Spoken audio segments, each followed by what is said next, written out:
आज हम लोगों का जो टॉपिक है वो बेसिकली इमेजिंग मोडेलिटीज के बारे में है। उनमें से हम लोगों ने अल्ट्रासाउंड जो था वो पढ़ लिया था और आगे हमारा जो है वो सीटी का है और एक्सरे का पोर्शन है। पहले क्विक रिवीजन करते हैं। कल मुझे हम लोगों ने जो पढ़ा उसमें से आप मुझे बताएंगे कि अगर तो कोई अल्ट्रासाउंड पे हम लोगों को चीज ब्लैक नजर आ रही है तो आप उसको क्या कहेंगे? अच्छा अपनी ना लोकेशन अल्ट्रासाउंड पे जो चीज हमें ब्लैक नजर आ रही है आप उसको क्या कहेंगे? हाइपोइकोइक। हाइपोइकोइक। और वो क्या हो सकता है?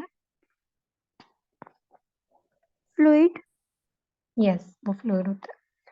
ठीक है। और ईसीजी में जो एंटीरियर वॉल की जो लीड्स हैं वो कौन सी होती हैं? ईसीजी की जो एंटीरियर वॉल है वो कौन सी होती है? जो एंटीरियर लीड होती है वो कौन सी होती है?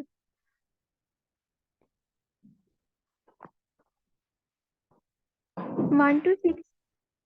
यस, V1 टू V6 जो है वो एंटीरियर वॉल हमें कॉज करता है। Very good. ठीक है जी। जो आज हम लोगों ने पढ़ना है वो है बेसिकली एक्सरे के बारे में और सीटी के बारे में। पहले हम लोग पढ़ेंगे एक्सरे के बारे में, क्योंकि सीटी स्कैन में हम एक्सरेज को ही बेसिकली यूज करते हैं, लेकिन एडवांस इमेजिंग है वो। तो एक्सरे क्या होता है? An X-ray is a type of radiation used to create a picture of the inside of the body.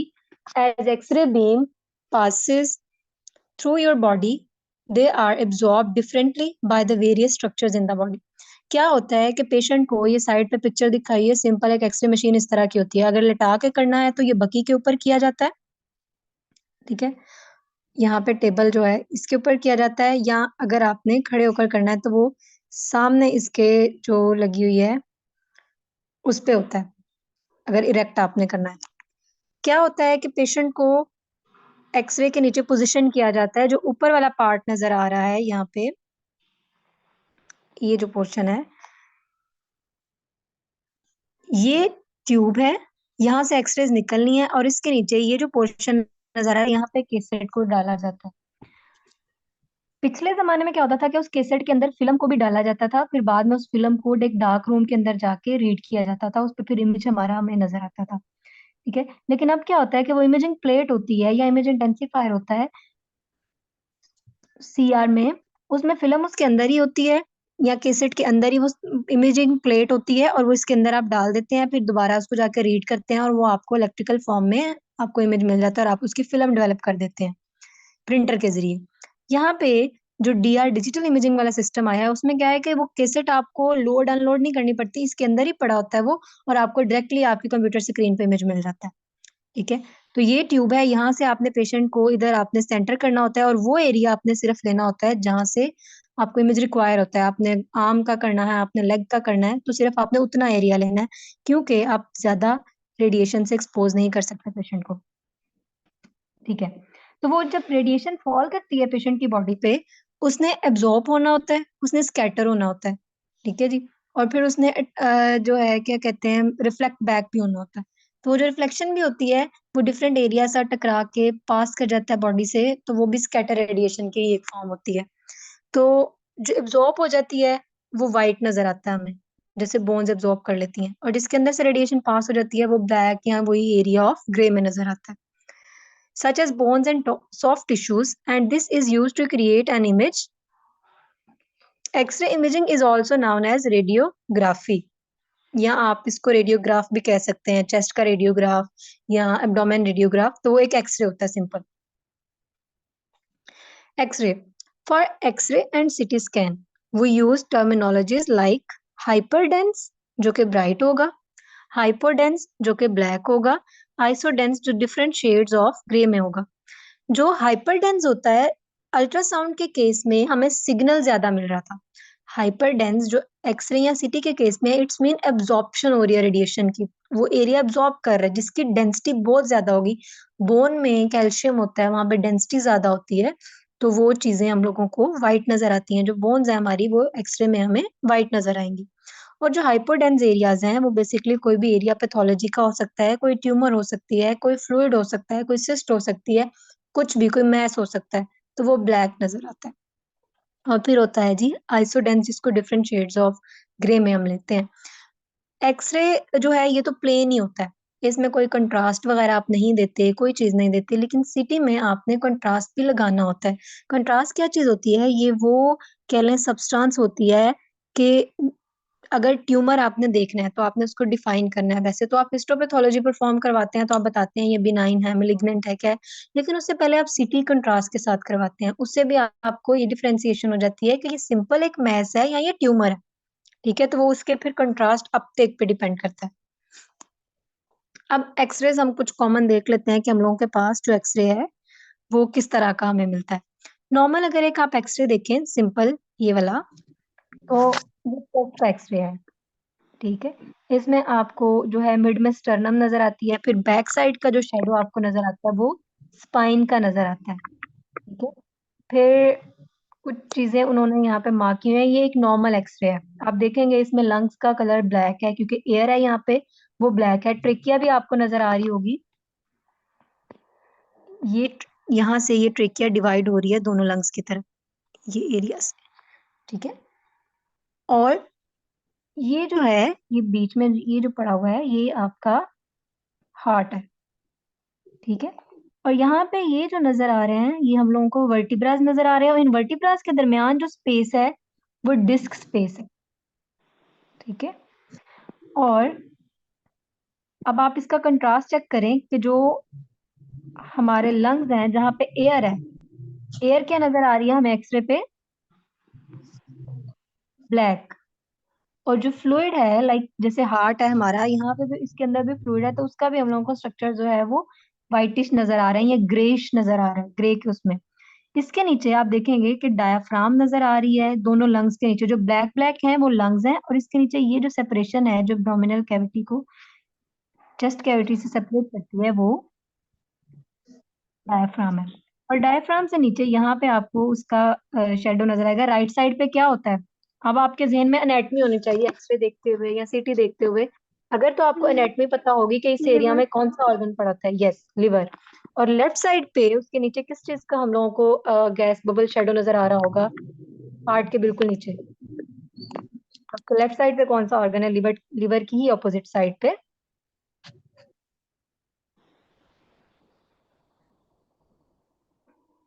Stomach. ठीक है, जी मम्मा, मैं रैपी को बुला लो, लेक्चर ले रही हूँ।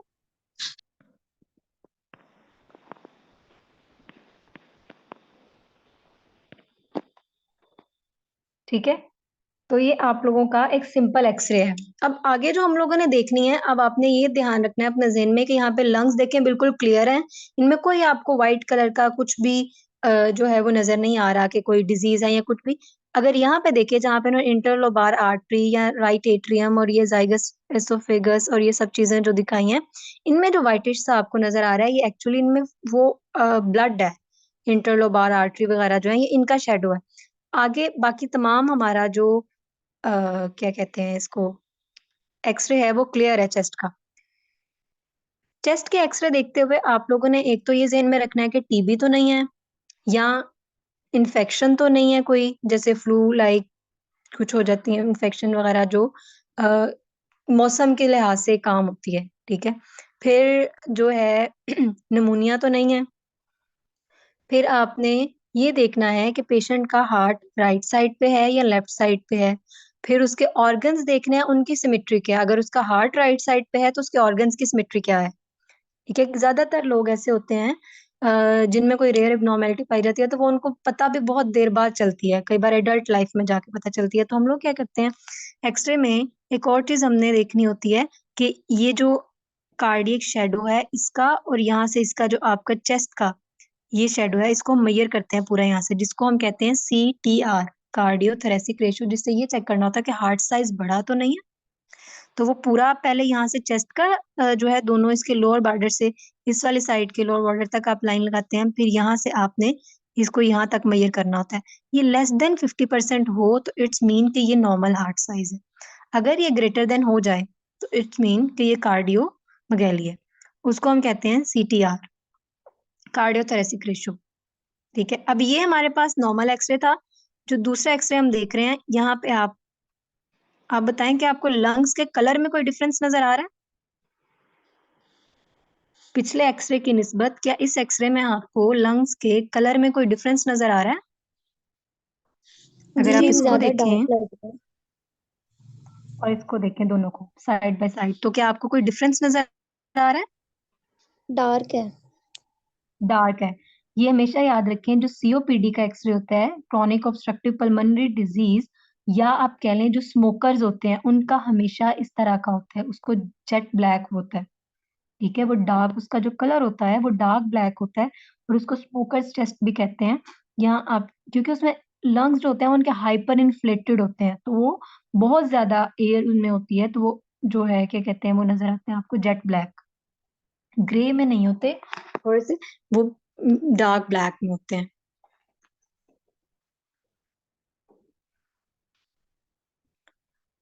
अब यहाँ पे जो ये नजर आ रहा है आपको, इसमें आप देखेंगे कि लंग्स हमारे पास कंप्लीटली ब्लैक शेडो में नहीं है।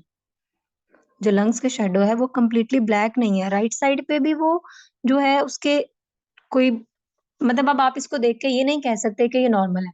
नॉर्मल आपने देखा तो ऑब्वियसली अब आपको ये ज़हन में होगा कि ये एबनॉर्मल है। अब एबनॉर्मेलिटी क्या है इसमें, आप देखेंगे कि ये वाइटिश जो है, ये कोई ना कोई फ्लूइड है इसके अंदर। ठीक है, तो जो वाइट होता है वो लंग्स में या तो कह लें कि टीबी की वजह से हो सकता है, या निमोनिया की वजह से हो सकता है, एम्फीसीमा हो सकता है। और अब अगर हमने ये डिफरेंशिएट करना है कि ये टीबी है या निमोनिया है, टीबी में आपके कैविटीज बनती हैं, लंग्स में कैविटीज बनती है, कैविटेशन बनती है, और छोटे छोटे न्यूज बनते हैं।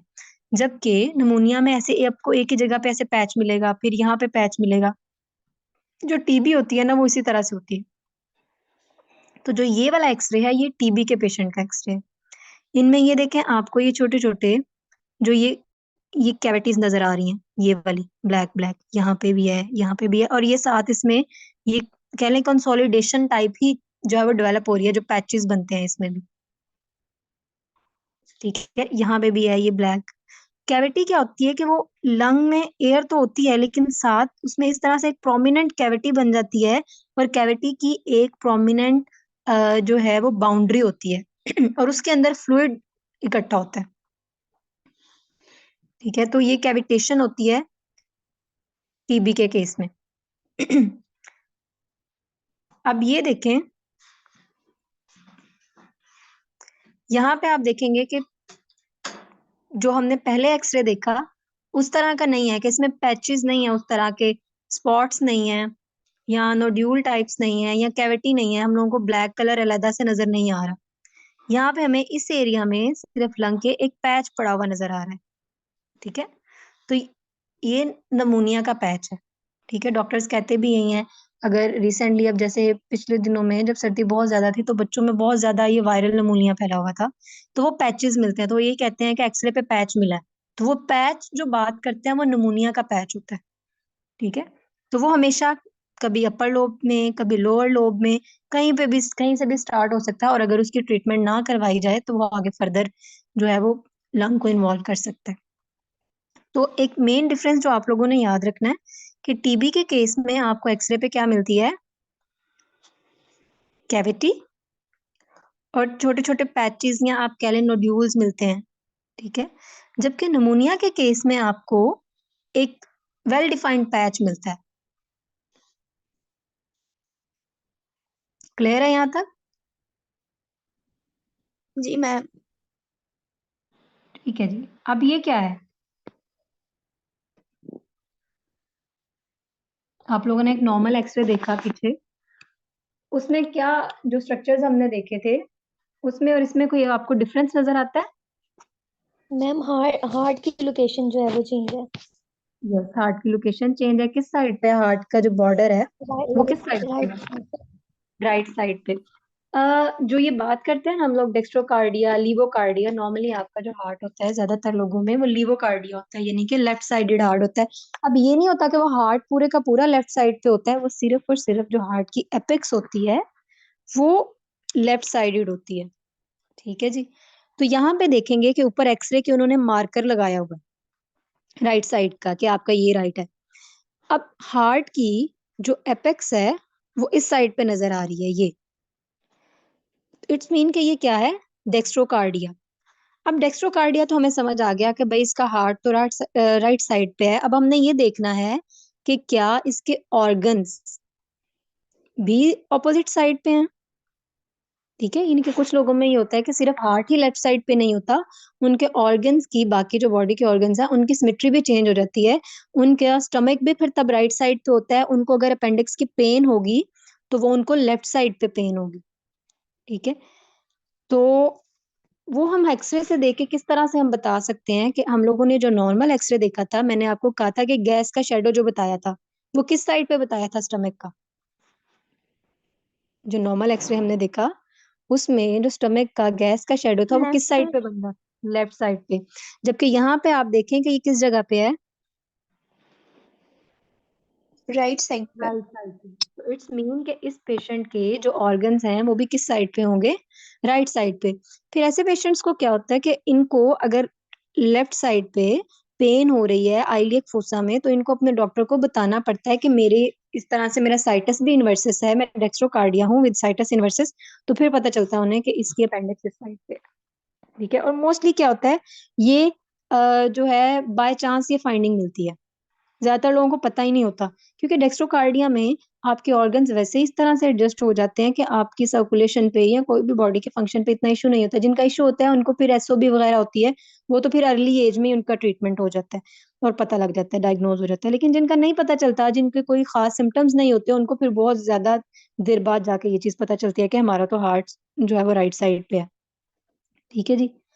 अ, फिर आप लोगों ने ये सुना होगा, कुछ जनरल बातें आप लोगों को बताने लगी हूँ कि दिल में सुराख है।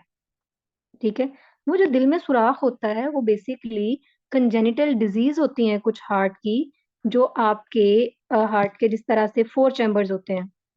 ठीक है, कौन कौन से होते हैं?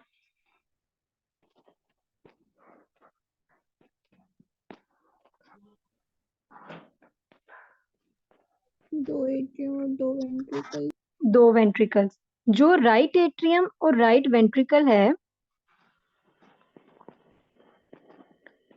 और लेफ्ट एट्रियम और लेफ्ट वेंट्रिकल। अब जब एट्रियास के दरमियान अगर लेट्स सपोज ये जो सेप्टम होता है बीच में, इन दोनों को जो ज्वाइन किया होता है ना कंबाइन, उसको सेप्टम कहते हैं, एट्रियल सेप्टम और वेंट्रिकुलर सेप्टम। कई बार क्या होता है कि इनमें ना बीच में सुराख होता है दोनों में। कुछ में बाय बर्थ जो है वो एट्रिया में तो होता ही है। ठीक है, जो एट्रियाज है ना इनमें बाय बर्थ जो है उसको कहते हैं PFO, पेटेंट फोरामेन ओवेल। आप लोगों ने एनेटमी में पढ़ा होगा कि फोरामेन ओवेल जो है, जब बच्चे की पैदाइश हो जाती है उसके बाद उसने बंद होना होता है, 3 माह में, 6 माह में, या हद साल भी ले लेता है वो। तो वो तो एक नॉर्मल चीज होती है, वो बंद हो जाता है। लेकिन कुछ में उसके साथ ASD भी होता है, यानी कि ये जो सेप्टम होता है जो इन दोनों को ज्वाइन किया होता है, दो एट्रियाज को, इनके दरमियान होल सा रह जाता है जिसकी वजह से ब्लड की मिक्सिंग हो रही होती है। तो उसको कह देते हैं सेप्टल डिफेक्ट। तो वो अगर एट्रियाज में है तो वो एट्रियल सेप्टल डिफेक्ट, अगर वो वेंट्रिकल्स में है तो वो वेंट्रिकल सेप्टल डिफेक्ट। तो इसको कहते हैं बेसिकली सुराख है दिल में। कुछ में तो नॉर्मली होता है, मैंने आपको बताया पेटेंट फोरामेन अवेल होता है, वो PFO कहते हैं उसको। और कुछ में वो ASD या VSD होता है। ठीक है, तो अगर आइंदा आपके नजदीक कोई बात करे कि दिल में सुराख है, तो आपके जहन में ये बात आनी चाहिए कि ये कोई कंजेनिटल हार्ट की नॉर्मेलिटी है। ठीक है,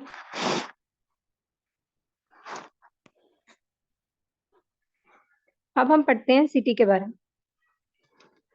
CT stands for computed tomography.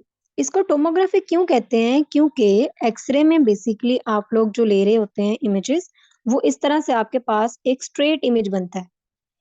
ठीक है, जबकि सिटी में आपके पास इस तरह एक स्ट्रक्चर है, आपने उसको स्लाइसेस में काटना है यूं, डिफरेंट उसको जो है वो लेवल्स पे आप उसका इमेज ले रहे होते हैं। फिर आप उसको स्क्रॉल करते जाते हैं, वीडियो बनती है वो, उसको स्क्रॉल करते जाते हैं तो वो स्टेप बाय स्टेप आपके पास उसका इमेज आ जाता है। तो इसलिए उसको कहते हैं टोमोग्राफी। तो city stands for computed tomography. City की मशीन कुछ इस तरह की होती है। कुछ लोगों को इससे डर भी लगता है, क्लॉस्ट्रोफोबिक होते हैं, क्योंकि वो टनल लाइक स्पेस होती है, छोटा सा टेबल होता है, और जब अंदर जाते हैं इसमें डिटेक्टर लगे होते हैं सारे, ये जो गोल सा बना हुआ है इसका। इनमें ज्यादातर पेशेंट्स को डर लगता है अगर उनको एक स्मॉल या कन्फाइंड स्पेस से उनको डर लगता हो, तो उसको कहते हैं क्लॉस्ट्रोफोबिया। तो ये इस तरह की होती है, एमआरआई की भी इससे मिलती जुलती होती है। It is use to produce axial images of the body. CT is useful for detecting bony lesions. It uses X-rays. It is an emergency modality. इसको emergency modality इसलिए कहते हैं कि अगर कोई पेशेंट रोड ट्रैफिक एक्सीडेंट के साथ आया, RTA के साथ, उसका सर पे चोट लगी है, तो आप फौरन 10 मिनट के अंदर CT परफॉर्म करके या 15 से 20 मिनट के अंदर, अगर पेशेंट कंडीशन बहुत ज्यादा खराब है, तो आप इस पे डायग्नोसिस बना सकते हैं कि ब्लीड है या नहीं है। जबकि एमआरआई में 20 से 25 मिनट लग जाते हैं एक स्कैन परफॉर्म करने में। एक्सरे पे इतना बेहतर कोई डायग्नोसिस मिलता नहीं है, तो और अल्ट्रासाउंड पे भी आप नहीं देख सकते कि जो हेड है उसमें ब्लीडिंग है या नहीं। तो सीटी स्कैन जो है ये सबसे आजकल बेस्ट मोडेलिटी और सबसे फास्ट इमेजिंग मोडेलिटी है ये, जिससे आप फौरन एबनॉर्मेलिटी पिक कर सकते हैं। अगर कोई बच्चा गिर गया, उसकी हड्डी टूट गई है, आप इस पे फौरन देख सकते हैं। तो अगर किसी का कोई बोन का प्रॉब्लम है तो सीटी बेस्ट होता है। अगर किसी का कोई मस्कुलर प्रॉब्लम है तो उसके लिए एमआरआई बेस्ट होता है। ये चीज याद रखनी है। अगर आपका कोई मसल वगैरह पुल हुआ था तो उसके लिए एमआरआई बेस्ट होता है, क्योंकि वो सॉफ्ट टिश्यू को बेस्ट दिखा सकता है। और जो सिटी स्कैन है वो आपके बोनी लियंस को या बोन्स को बेसिकली बेस्ट दिखा सकता है। वैसे तो आजकल इतनी फास्ट इमेजिंग इसकी है सिटी की कि आप जो है सॉफ्ट टिश्यू भी इस पे अच्छा देख सकते हैं, लेकिन जो ट्यूमर्स वगैरह हैं या कुछ और चीजें हैं वो एमआरआई पे बेसिकली ज्यादा बेहतर पिक होती हैं। और एमआरआई जो है वो मैग्नेटिक रेजोनेंस इमेजिंग होता है, उसमें मैग्नेट्स यूज होते हैं। उसमें भी रेडिएशन नहीं होती, उसमें मैग्नेटिक फील्ड यूज होती है, मैग्नेट्स यूज होते हैं। अब जो सिटी का इमेज होता है वो हमारे पास कुछ इस तरह से होता है। मैंने आपको बताया कि हम डिफरेंट स्लाइसेस में इमेजेस लेते हैं, डिफरेंट कट सेक्शंस पे लेते हैं, ठीक है। अगर ये वीडियो के फॉर्म में हमारे पास होता, हम इसको स्क्रॉल करते तो ये हम इसका बाकी पार्ट भी देख लेते।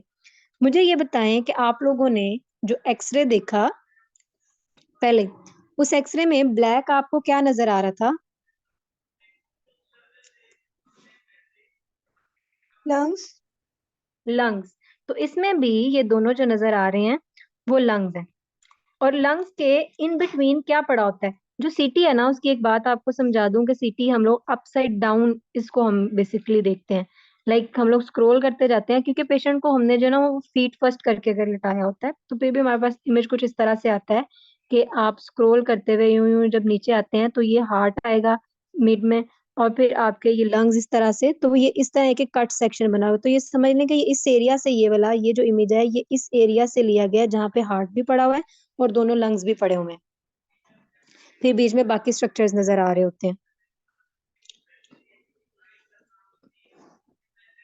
यहाँ पे हम लोगों को जो नजर आ रही हैं चीजें, ये आपकी वर्टिब्रा है, वाइट है क्योंकि बोन है, और इसके दरमियान में ये किनाल है, स्पाइनल कॉर्ड जहाँ पे होता है।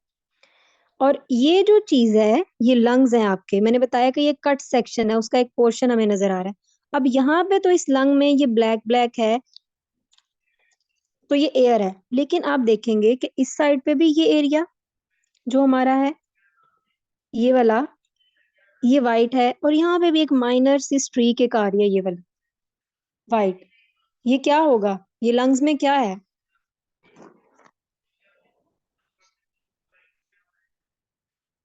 Ammonia.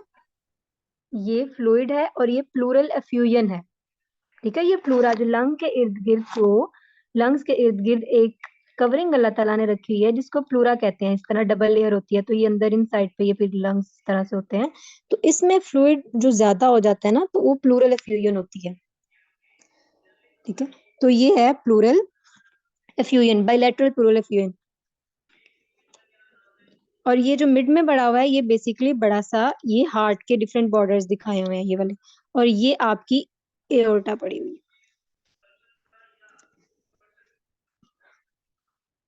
CT of the patient having pneumonia and right-sided pleural effusion, ठीक है। तो ये जो ऊपर नजर आ रहे हैं, एक जो वेल डिफाइंड मार्कर है, वो तो नमूनिया का, सॉरी, प्लूरल एफ्यूजन का है। ये वाला जो है ये प्लूरल एफ्यूजन, और जो ये पैच पड़ा हुआ है ये किस चीज का है? नमूनिया का, ठीक है। जिसको कहते हैं, कुछ लोग कहते, सुना होगा आपने, फेफड़ों में पानी पड़ा हुआ है, तो ये वही चीज होती है। अब ये है डिफरेंट सिटी के इमेजेस।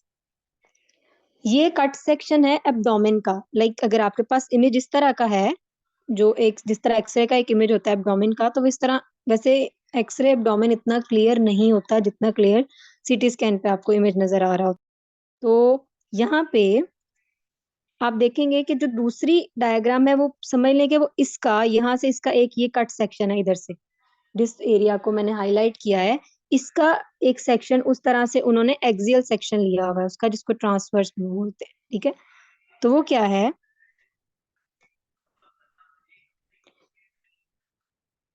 यहाँ पे आप देखें कि एक तरफ आपका लिवर है, फिर उसमें गॉल ब्लैडर पड़ा हुआ है, स्टमक नजर आ रहा है, और स्टमक में जो व्हाइट आपको सब्सटेंस नजर आ रही है, ये पेशेंट को ओरल कंट्रास्ट दिया होता है जो हमें व्हाइट नजर आता है, ताकि हम डिफरेंशिएशन कर सकें कि कोई इब्नॉर्मेलिटी, गट की इब्नॉर्मेलिटी तो नहीं, यानी कि कुछ में गट ऑब्स्ट्रक्शन भी होती है। ये जो है ये किडनीज पड़े हुए हैं दोनों, ये स्पाइन पड़ी हुई है, उसके आगे एओर्टा है, उसमें भी कंट्रास्ट गया हुआ है, वो आईवी कंट्रास्ट दिया होता है।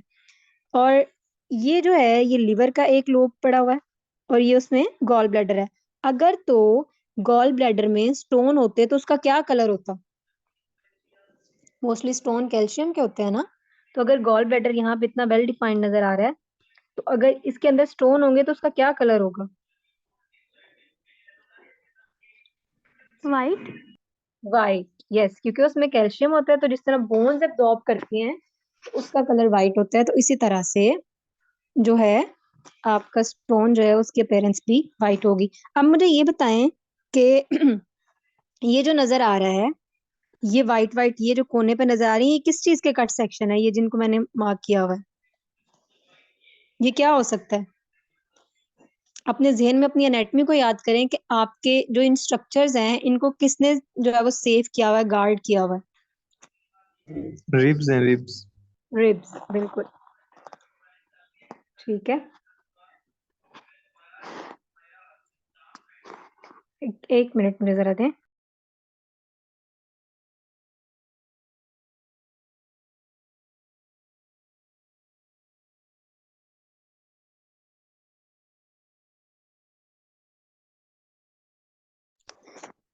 ठीक है जी, तो जो ये वाला कट सेक्शन हम लोगों ने देखा, इसको कहते हैं एक्सियल इमेज। और जो ये स्ट्रेट इमेज होता है, यहाँ आप कह लें, आप लोगों ने बॉडी के प्लेन्स पढ़े होंगे, एक्सियल, कॉर्नल और सेजिटल। जो सेजिटल प्लेन होता है वो बॉडी को किस पार्ट में डिवाइड करता है? वो राइट में और लेफ्ट में डिवाइड करता है। और जो आपका कॉर्नल इमेज होता है वो एंटीरियर में और पोस्टीरियर में डिवाइड करता है। और जो एक्सियल है वो तो वैसे ही कट सेक्शन प्रोड्यूस करता है किसी भी चीज का। तो जो इसके साथ ये वाला इमेज है हमारे पास, ये उसका कॉर्नल इमेज है, और ये वाला हमारे पास उसका एक्सियल इमेज है एब्डोमेन का। जो पहले हमने देखा वो था चेस्ट का। अब हम रिपोर्ट देखते हैं कि सीटी की रिपोर्टिंग उन्होंने किस तरह से की होती है। सिटी की रिपोर्ट में उन्होंने जो हम लोगों ने पहले बात की, हाइपरडेंस, हाइपोडेंस, उस तरह के उन्होंने वर्ड यूज किए होते हैं। कंक्लूजन पे हम आते हैं। थिन डिफ्यूज सबअरेक्नॉइड हैमरेज, ये हेड का बेसिकली सिटी स्कैन परफॉर्म हुआ है। तो उसमें उन्होंने बताया है कि thin diffuse subarachnoid haemorrhage without intraventricular extension, grade 1 according to modified Fisher scale, cerebral CTA में बी सजेस्टेड। अब इसमें हेमरेज जो है वो फ्लूइड, ब्रेन हेमरेज जो होता है उसमें आपकी कोई वेन, आर्टीरियल या वेन रप्चर होता है, तो वो ब्लीडिंग होती है। तो जो ब्लड है वो क्या नजर आएगा? वो वाइट नजर आएगा। अगर तो रिसेंट ब्लीडिंग हुई है, लाइक आप कह लें कि एक्यूट अगर है, तो वो ऑर्स में अगर आ गया पेशेंट सिटी करवाने के लिए, तो वो वाइट नजर आता है। जैसे जैसे टाइम गुजरता जाता है, तो जिस तरह बॉडी के बाहर अगर ब्लड पड़ा हुआ हो तो उसका कलर चेंज होना शुरू हो जाता है। तो सेम आपके ब्रेन में या बॉडी में कहीं पे भी जब ब्लीडिंग होती है तो उसका colour according to time change हो जाता है। अगर आप सिटी पे इस तरह देखते हैं, तो जो फर्स्ट जो 24 आवर्स हैं, या कुछ कह लें कि 1 घंटे में या 2 घंटे में वो व्हाइट नजर आएगा, फिर उसके बाद वो सब क्यूट हो जाएगा, वो थोड़ा सा कह लें ग्रे ब्लैक में चला जाएगा। लेकिन जैसे ही 72 आवर्स पुराना हो जाएगा, 72 घंटे गुजर जाएंगे, 2 दिन गुजर जाएंगे, 3 दिन, वो जेट ब्लैक अपीयरेंस में आ जाएगा। तो यहाँ पे उन्होंने वो हेमरेज को कहा हुआ है। और हेमरेज के बाद उन्होंने कहा है कि इसकी CT angio, cerebral CT angio, CT A stands for CT angio, कि आप उसकी सिटी एनजीओ परफॉर्म करवाएं। ठीक है।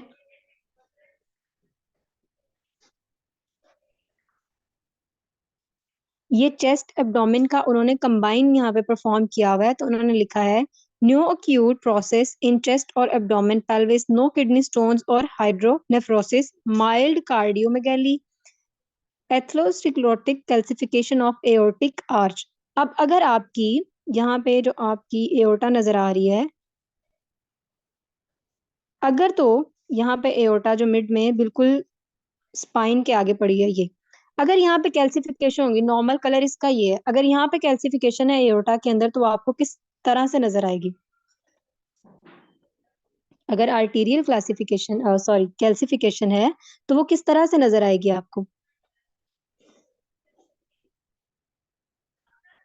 जीबी में स्टोन्स का क्या कलर आ रहा था? वाइट।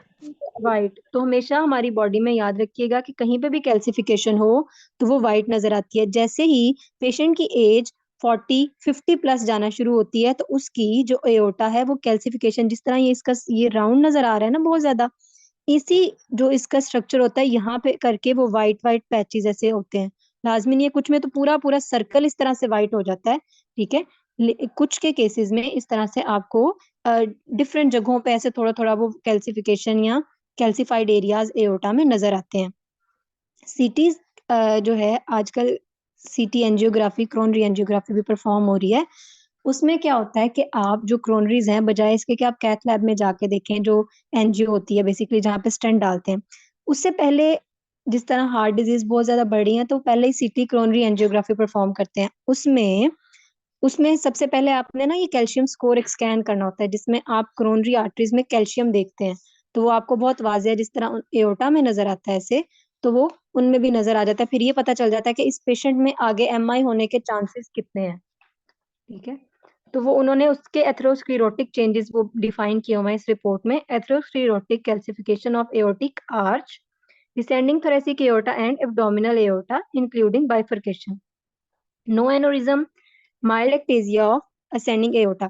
अब एनोरिज्म क्या होती है? एनोरिज्म होती है एब्नॉर्मल डायलेटेशन। ठीक है। एक्टेजिया और एनोरिज्म, एनोरिज्म किसी भी, जैसे एक नॉर्मल आर्टरी अगर इस तरह से आ रही है हमारे पास, तो ये इसकी एक पाउच सा बन जाता है, तो ये एनोरिज्म है। बाकी आपके बिल्कुल स्ट्रेट जा रही है, तो ये जो एक पाउच सा बन जाता है उसको कह देते हैं एनोरिज्म। ठीक है। कुछ पेशेंट्स में जिनका ब्लड प्रेशर बहुत ज्यादा हाई रहता है और उनको हेडेक बहुत स्वेयर होती है, उनमें एनोरिज्म ही होती है कई बार। फिर उसके बाद उसका रप्चर होता है, उस एनोरिज्म का रप्चर होता है तो हेमरेज होता है। अब ये है, ये एनोरिज्म हो गया। फिर उन्होंने लिखा हुआ है एक्टेजिया, ये तो हो गया एनोरिज्म। एक्टेजिया नॉर्मल आपकी अगर वेसल का साइज इस तरह से, ये नॉर्मल साइज आ रहा है, लेकिन एक्टेटिक वेसल क्या होती है कि ये इससे नॉर्मल से डबल साइज में होती है। फिर नॉर्मल, ये पार्ट एक नॉर्मल आ गया, फिर इस तरह से हो गई, फिर नॉर्मल आ गया, फिर तो ये एक्टेटिक वेसल होती है। ठीक है। उसको